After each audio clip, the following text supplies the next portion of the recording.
하나님의 말씀 마태복음 22장 34절부터 46절까지를 통해 율법의 완성과 다윗의 주라고 하는 제목으로 함께 은혜를 받고자 합니다. 사랑하는 성도 여러분, 이 마태복음 22장의 내용을 쭉 보게 되면 한마디로 논쟁의 장이라고 말씀합니다. 헤롯 당원들은 세금 문제를 가지고 나왔고 사두개인들은 부활 문제를 가지고 나왔는데 오늘 바리새인들은 예수님께 나오면서 예수님을 함정에 빠뜨려야 되겠다. 그래서 율법의 문제를 가지고 나옵니다. 선생님, 율법 중에 어느 계명이 큽니까? 하는 질문이었지요. 그리고 이 질문은 단순한 율법에 토론을 하고자 함이 아니었고 공개적으로 예수님을 무너뜨리고자 하는 의도가 담긴 질문이었다는 거예요. 하지만 우리 예수님은 그 질문에 대해서 완벽하게 대답을 해 주십니다. 율법의 본질을 드러내시고 그 핵심이 곧 율법의 지킴이 아니라 사랑에 있다고 하는 사실을 선포하십니다. 그리고 거기서 멈추지 아니하시고 오히려 반대로 예수님이 역으로 질문을 하셨다는 거지요. 너희는 그리스도가 누구의 자손이냐? 이렇게 물었다는 거예요. 그랬더니 바리새인들의 대답이 다윗의 자손입니다 하고 대답을 하자. 그러면 예수님의 대답은 시편 110장의 말씀을 인용하면서 다윗이 그리스도를 내 주인님, 주 하나님이라고 고백했다는 것을 드러내 준다는 거예요. 이 장면은 단순한 논쟁의 승패가 아니라 율법을 가장 잘 알고 있다고 자부하고 있는 자들에게 율법의 완성되시는 그리스도가 곧 나다. 그래서 하나님 앞에서 너희들은 더 이상 나라고 하는 것이 율법의 주인이라는 사실을 인정해야 된다 하는 순간을 만들어 주셨다는 거지요. 성도 여러분, 오늘 우리 말씀 앞에서 분명히 해야 될 것은 뭐냐? 유대인들은 그 종교적인 지식과 또 자신들의 종교의 노력과 열심을 가지고 하나님 앞에 나와서 뭔가 내놓을 것이 있는 것처럼 여겼지만 율법을 아무리 잘 지키고 또 율법에 아무리 자기 자신이 안다고 하는 자부심을 가졌다 할지라도 율법을 수요해 주신 완성자이신 그리스도 앞에서는 신복할 수밖에 없다. 그 장면을 오늘 우리들에게 보여주고 있는 겁니다. 그 말은 우리 인간이 하나님 앞에서는 인간의 어떤 행위와 공로를 가지고는 한계가 있는 것이다. 아무리 내가 아는 걸 가지고 나왔다 할지라도 그것은 결코 하나님 앞에 묵묵부답이 될 것이다 하는 것을 드러내주고 있는 것입니다. 우리 신앙은 아는 것에서 시작되지 아니하고 이해된다고 해서 완성되는 것이 아니에요. 아, 맞아, 이거야. 그렇다고 해서 그것이 나에게 완전한 지식이 되는 게 아니라는 거예요. 그럼 뭐냐? 가장 중요한 것은 내가 율법을 알고 십계명을 지킨다고 하면 그 십계명을 주신 주인님을 사랑하는 그것이 진짜 복음이라는 거지요. 단순히 그 계명 하나 놓고 나 이거 알고 있어. 그것이 아니라 그 계명 자체를 주신 그 주인님을 정말 내가 받들어 섬기고 사랑하고 있는가? 그것을 오늘 우리들에게 일러주고 있는 내용이라는 거예요. 율법이 우리를 살리는 것이 아니라 율법이 가르쳐주고 있는 예수 그리스도가 우리를 살려준다고 하는 내용을 우리 예수님께서 이 논쟁 속에서 나타내주고 있는 것입니다. 지식이 우리를 구원하는 것이 아니에요. 생명 되시는 그리스도께서 우리를 구원하시는 것입니다. 그러므로 성도는 율법을 붙드는 사람이 아니라 그리스도를 믿는 사람이 되어야 되는 거예요. 이제 죄인된 인간의 침묵은 절망이 아닙니다. 읽고 보니까 누가 하나님을 그렇게 섬길 수 있겠는가 하는 절망의 벽에 부닥치게 되죠. 그것이 율법의 기능입니다. 하지만 그런 묵묵부답의 침묵 앞에 그리스도 앞에 겸손하게 되면 너는 이제는 희망이 있다. 그래서 인간이 끝나는 절망 앞에서 드디어 하나님의 구원이 시작되게 되었으니 그 중심점에 예수 그리스도를 믿으면 그것이 곧 우리에게 구원의 길이 된다는 것을 일러주고 있는 것입니다. 자, 그렇다면 이 율법사의 의도를 한번 보십시오. 자기 인간의 의를 내세우려고 하는 의도가 있습니다. 35절 말씀이지요. 선생님, 율법 중에 어느 계명이 크니까? 그 마음속에 뭔가 자만이 있는 거예요. 내가 다 알고 있는데, 나는 그거 다 지키고 있는데, 단순한 궁금증이 아니라 예수님을 시험해 보려고 하는 바로 그런 의도가 이 질문 속에 담겨 있다는 거지요. 단순한 한 사람의 질문이 아니라 이거는 인간이 가지고 있는 죄성의 본능이 하나님 앞에 그런 의미를 가지고 나오게 된다는 거예요. 무엇을 해야 하는가? 바로 이러한 질문을 가지고 도전에 나온다 같으면 결국은 거기서 이렇게 해야 어렵다함을 얻는다라고 하는 답을 얻어내게 되는 하나님이 그리스도를 요구하는 그리스도를 믿는 믿음과는 관계가 없는 그와 같은 스타일이 되어간다는 거죠. 엄청난 모순을 일으키게 됩니다. 그걸 율법주의라고 말하고 있는 거지요.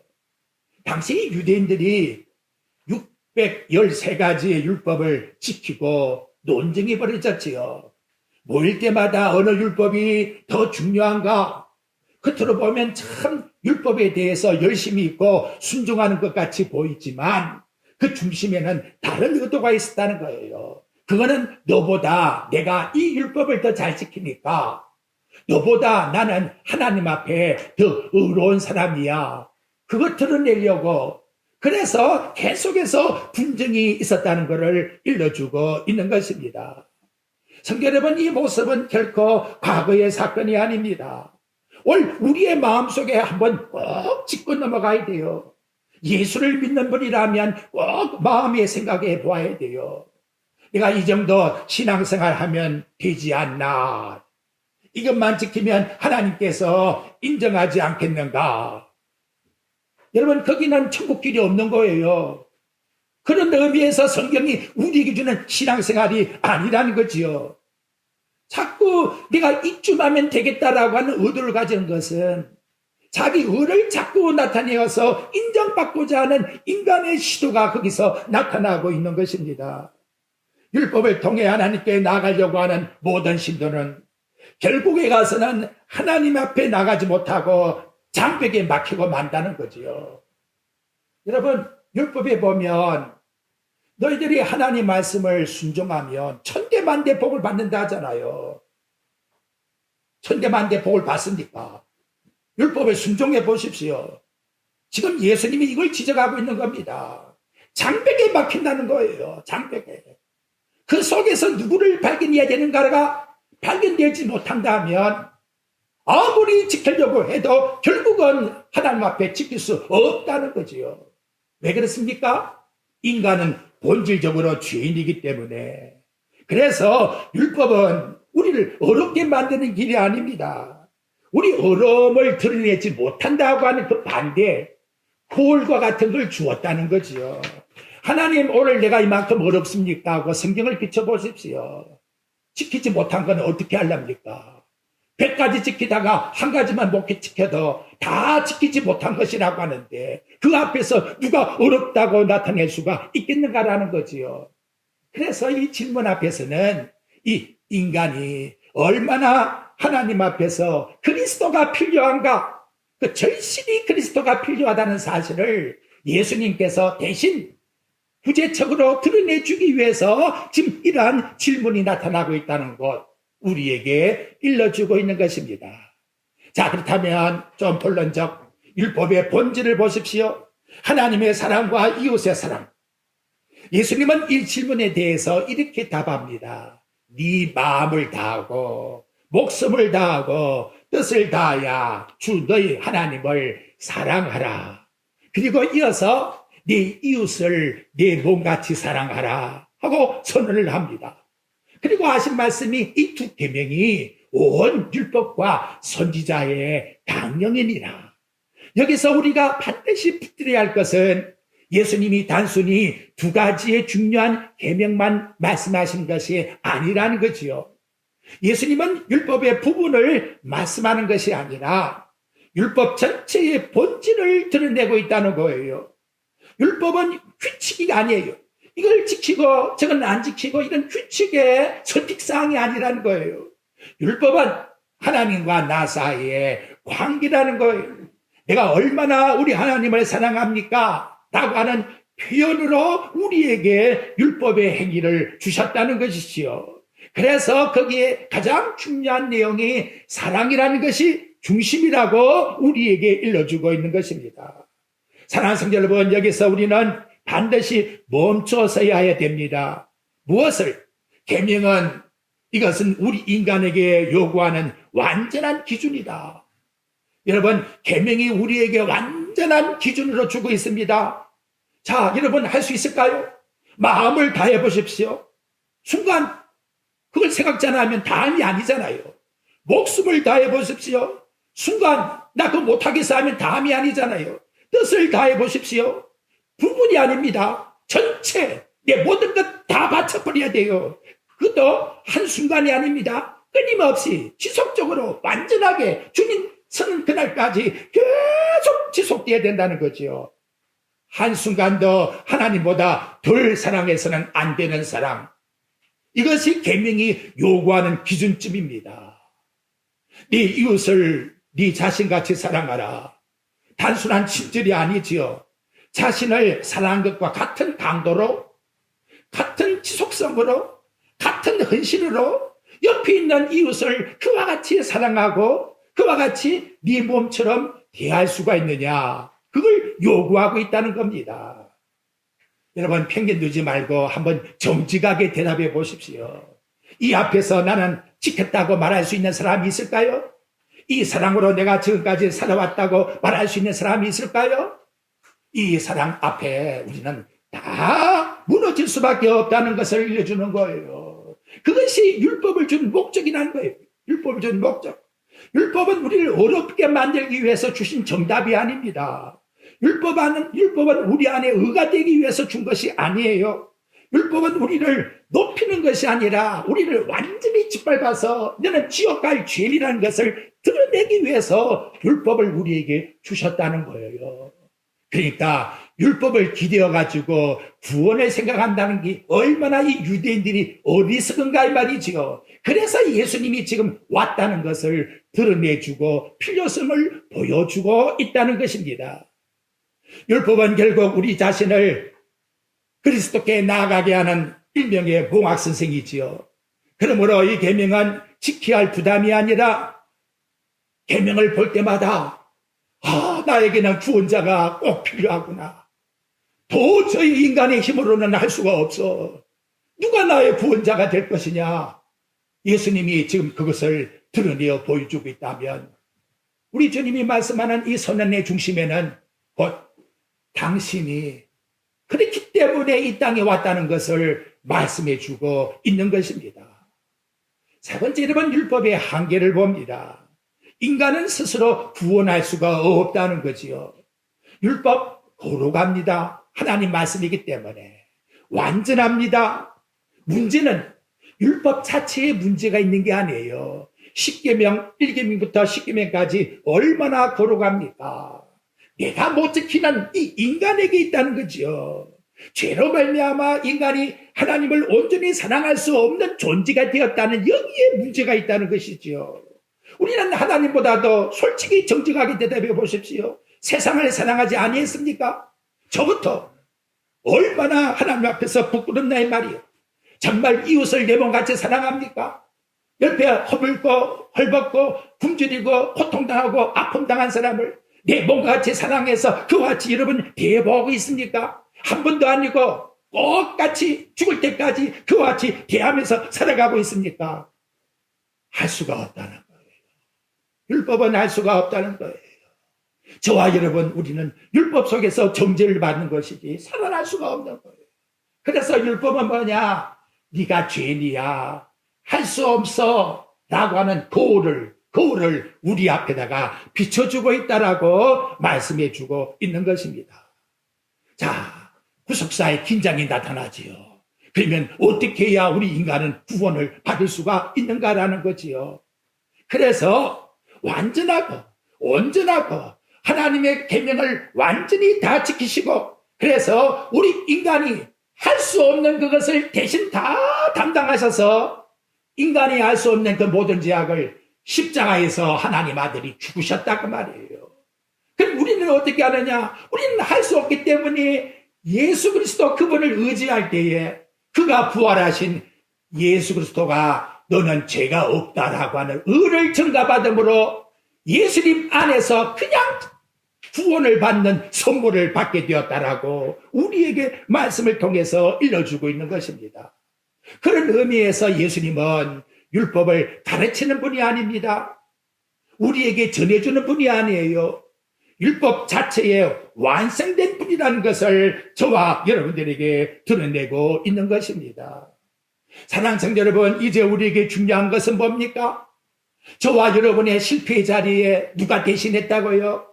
예수님이 대신했다 그 말이에요. 율법이 끝났다고 하는 그 자리에 예수 그리스도의 복음의 세계라. 그래서 마가복음 1장에서 복음의 세계가 등장하고 있다는 것을 우리에게 일러주고 있다는 것입니다. 이제 하나 더 나가서 조금 말씀이 어려워도 더 깊이가 들어갑니다. 예수님이 대신 물어봐요. 대신. 그 질문에 대한 다시 묻는 질문이 뭐냐? 너희는 그리스도께 대하여 어떻게 생각하느냐? 이렇게 그 율법 학자들에게 물어본 거지요. 누구 자손이냐? 단순한 정보를 확인하고자 함이 아니지요. 존재를 향한 신앙의 본질을 드러내는 질문을 했더니 합창을 하듯이 이들이 하는 말이 다윗의 자손입니다. 너무나 지식적으로 잘 알고 있어요. 율법에 대한 그리스도께 대한 내용을 너무나 잘 알고 있다는 거지요. 그런데 다윗의 자손이라고 하는 그 대답을 가진 그리스도가 된다면 이 대답으로서는 구원을 받을 길이 없다는 거지요. 왜냐하면 그리스도를 단지 사람으로 하는 신앙은, 아니 사람이 죄인인데 어떻게 우리를 구원할 수가 있겠나 이 말이에요. 그래서 예수님이 다시 재차 확인을 해주는 거예요. 그리스도는 그런 자가 아니야. 시편 110장에 나오는 다윗의 말씀을 봐. 다윗이 성령의 감동을 받아서 다윗도 그 당시에 그리스도를 향하여 주라고 하지 않았느냐. 이렇게 성경 말씀 더 깊은 뜻을 드러내어서 일러주고 있다는 거예요. 다윗도 자손이라지 않고 그리스도라고 말씀했는데 네가 어떻게 다윗의 자손이 될 수가 있겠느냐 하고 예수님께서 지적을 해 주신 거지요. 왜냐하면 이 질문은 인간의 이해로 풀 수 없는 하나님의 계시이기 때문에, 인간 예수로만 알고 있다면 아직도 하나님 주시는 진정한 구원의 계시를 모르고 있다 이 말이에요. 사람들은 메시아가 등장하게 되면 지금도 마찬가지예요. 예수 믿으라 그러면 유대인들이 생각한 것처럼 위대한 왕이다. 예수 믿으면 부자 되는 거야. 예수 믿게 되면 나보다 더 높아질 수가 있어. 전부 세상의 왕자를 아는 예수라 자꾸 이렇게 착각을 하고 있다는 것이지요. 예수님은 이 틀을 완전히 깨어버립니다. 다윗이 죄 가운데서 그분만이 구원할 수 있다라고 주라고 말씀하지 않았느냐. 그것은 그분이 나의 예배의 대상이라는 거지요. 다윗은 그리스도를 바로 하나님이라고 부르셨다는 거예요. 천지를 창조한 하나님이라고 다윗은 부르셨다는 거지요. 그런데 어떻게 내가 인간의 자손으로 태어난 자로 너희들은 한 부분만 보려고 하느냐? 하나님이 시간 세계에 오셔서 시간을 창조하신 그분이 다윗의 혈통으로, 그래서 다윗의 자손으로 오셨다는 것을 너는 믿어야 된다 하는 것을 일러줬다는 거지요. 그랬더니 이 말씀 들은 다음에 예수님께 묻는 사람이 없어요. 이해했기 때문이 아니지요. 설명이 끝났기 때문이 아닙니다. 인간의 지식을 가지고는 도저히 그 다음 단계를 넘어갈 수가 없으니까.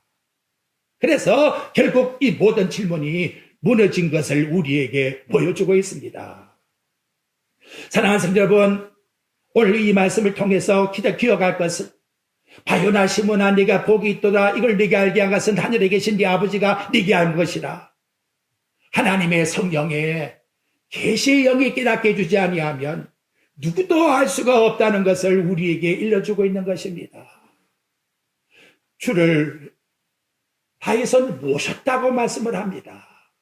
다윗의 자손으로만 인정하면 안 돼요. 나의 주인님이라고 모셔야 돼요. 그분이 나의 구원의 주가 되신다고 모셔야 돼요. 내가 순종하지 못할 자리에 그분이 대신 오셔서 완전히 순종하셨다는 거지요. 우리는 구원받을 수 없는 그 절망의 상태를 그분이 3일 만에 부활함으로 말미암아 의가 되셔서 완전한 우리에게 영원한 생명을 안겨 우리에게 주었어. 고린도전서 5장 17절에 보니까, 6장 17절에 보니까 그분과 나는 한 영으로 살아갈 수 있는 그와 같은 놀라운 연합체가 되었다라고 일러주고 있는 거예요. 부부가 결혼한 다음 한 몸이 될지니라 하는 그 오묘함처럼 예수를 믿음으로 나는 그리스도와 한 몸이 되어서 떨어지지 않는 관계 속에서, 연합된 관계 속에서 함께 사는 거예요. 그리스도가 곁에서 같이 가는 게 아니에요. 나와 떨어질 수 없는 관계 속에서 함께 살아간다는 것을 오늘 저와 여러분들에게 일러주고 있는 겁니다. 신앙이라는 것은 연구의 대상이 아니에요. 고백의 대상이 아니에요. 경배의 대상이라는 것을 저와 여러분 꼭 명심하시면서, 이제 베드로가 고백한 것처럼 주는 그리스도시여 살아계신 하나님의 아들이라고 하는 이 고백이, 하나님의 교회가 세워졌고 바로 나의 구원이 세워졌다는 것을 오늘 우리에게 이 말씀을 통해서 꼭 믿으시길 바랍니다. 다음 5번째 메시아의 정체를 말씀하고자 합니다. 이제 여기서 중보자라고 하는 놀라운 교리가 나옵니다. 다윗의 자손으로 오셨다. 맞습니다, 여러분. 육체의 혈통으로 오지 아니하게 되면 신화가 되는 거예요. 역사성이 부인되는 거예요. 분명히 마리아의 몸에서 탄생한 거예요. 그런데 동시에 다윗이 주라고 부른 그 하나님이 되신다는 것도 동일하게 떨어질 수 없는 관계 속에 있다는 것을 함께 고백함을 드려야 된다 이 말이에요. 자, 복잡한 것 빼놓고 이제 단순하게 한번 생각해 보십시오. 예수님이 왜 이 땅에 하나님으로서 인간으로서 오셔야 했느냐? 그 이유는 죄인된 우리 인간으로서는 누구도 하나님 앞에 설 자가 없기 때문에. 그렇다면 하나님은 어떠한 자를 받으십니까? 하나님은 거룩하시기 때문에 범죄한 우리의 죄악은 반드시 형벌을 내리십니다.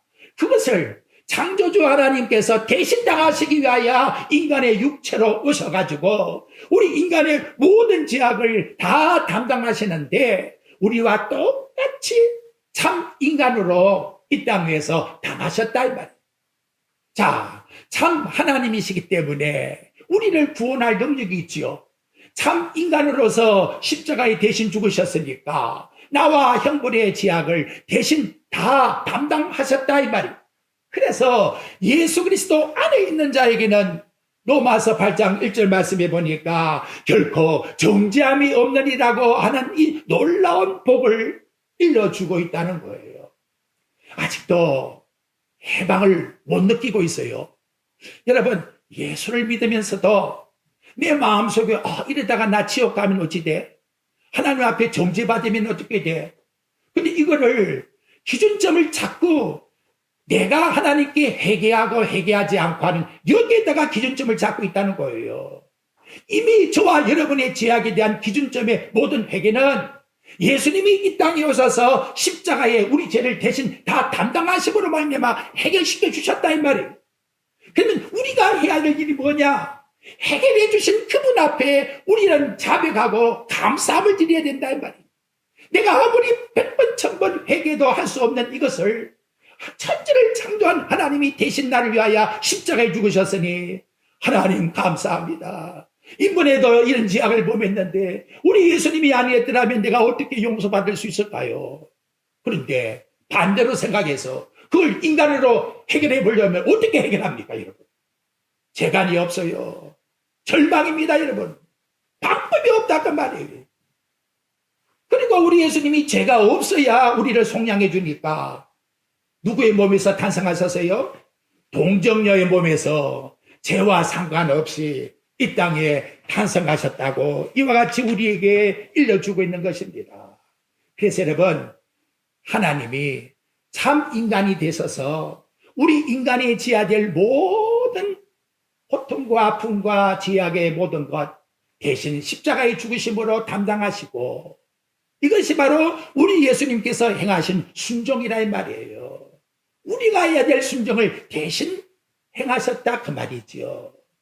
그리고 그분이 부활하셨기 때문에 이제는 우리에게 예수님이 가지고 있는 영생이라고 하는 의를 믿는 자에게 그냥 선물로 안겨주셨다는 거지요. 그래서 누구든지 그리스도를 믿는 마음을 가진다면 이제는 율법을 가지고 지켰다 안 지켰다 이건 따질 문제가 아니란 말이죠. 율법을 아무리 100번 1000번 10,000번 10년을 내가 순종한다 할지라도 한 번만 분하면 다 무너져 버리는데 어떻게 하나님께 갑니까? 누굴 믿어라? 예수 그리스도를 믿으면 내가 대신 그걸 다 순종했기 때문에 용서함을 받은 것이야. 이것이 복음이라고 우리에게 말씀해 주고 있으니 얼마나 하나님 감사합니까? 제가 설교할 때마다 말씀드립니다만 하나님 앞에 나와 불평투정하지 마요. 이렇게 안 해준다고 짜증 원망하지 말아요. 예수님 뭐라 합니까? 너 그렇게 한다고 해서 너 죄 용서받을 수 있는 길이 있니? 그래서 내가 십자가에 너 때문에 죽었는데 뭐 잘못된 게 있어? 아니 이 사랑을 너는 왜 깨닫지 못해? 이렇게 우리들에게 오늘 말씀을 통해서 일러주고 있는 것입니다. 그래서 오늘 우리에게 있어서 구원의 은은 누가 되느냐? 인간이 아무리 노력해도 아무리 쌓아 올려도 인간의 의가 될 수가 없건만 하나님이 이 땅에 내려오셔서 우리를 대신하여 인간의 의로 우리를 세워주셨으니 얼마나 나와 여러분 감사합니까? 이 한 시간에 나와 여러분 그렇다면 결론 어떻게 살아야 될 것인가? 첫째, 따라합시다. 나의 의를 버리자. 아직도 나가 나오면 문제가 심각해요. 예수님의 그 사랑을 만분의 1도 모르는 거예요. 나의 의를 버리자. 두 번째, 오직 그리스도만 의지하자. 그렇습니다. 무슨 일을 행하든지 내 계산 가져가지 말고 그리스도를 의지하십시오. 셋째, 따라합시다. 사랑으로 살자. 여러분, 천국 가는데 뭘 지켜야 될까요? 복잡할 거 하나도 없잖아요. 믿음으로 그리스도 안에서 다 이루어졌지요. 그 안에서 너 높이지 말고 너를 구원해 준 나 예수를 높여다오. 그 말이요. 너 세상에 나가 자랑할 게 있으면 너 자랑하지 말고 너를 위해서 의를 준 천국까지 기업을 준 나를 좀 자랑해다오. 그리고 너 살아가면서 모든 생활에 내가 너를 사랑한 것처럼 너도 나를 좀 사랑해다오. 이제 앞으로 새 가정이 이룰 것인데 이렇게 살아가십시오. 예수님이 나를 사랑하신 것처럼 나도 남편을 나도 아내를 사랑하는 이 마음을 가진 다음에 이게 가장 행복한 가정이라는 것이지요. 자, 오늘 이 말씀을 꼭 기억하시고 오직 예수 그리스도 그분을 의지하고 그분 안에서 살고 그분만을 사랑하는 정은한양교회 우리 모든 성도들 되시기를 우리 주 예수 그리스도 이름으로 축복드립니다.